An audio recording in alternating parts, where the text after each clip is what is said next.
In today's video, I'm going to teach you how to remove blank or empty cells in Microsoft Excel. Working with large data sets often leaves gaps in your data, and these empty cells can make analysis and sorting more difficult.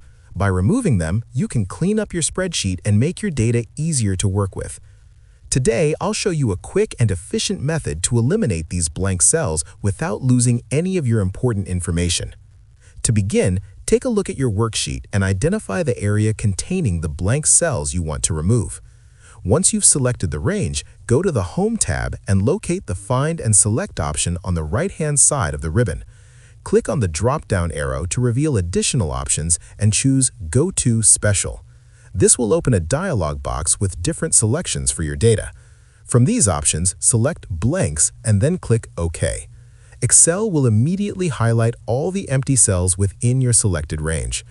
With all blank cells highlighted, right-click on any of the selected cells to open a context menu.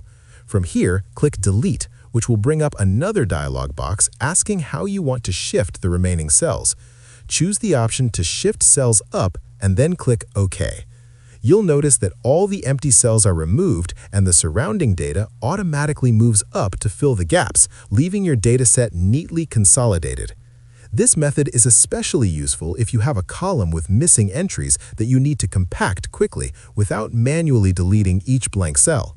It preserves the integrity of your data while eliminating unnecessary gaps that could interfere with sorting, filtering, or formula calculations. Remember, this approach works best when applied to a specific range rather than the entire worksheet, as it ensures you only affect the cells that require adjustment. Using this technique, you can maintain a clean and organized spreadsheet that's much easier to manage.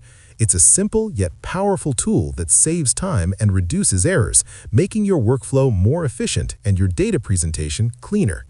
If you found this video helpful, let me know in the comments. Give it a like, subscribe to the channel, and don't forget to hit the notification bell.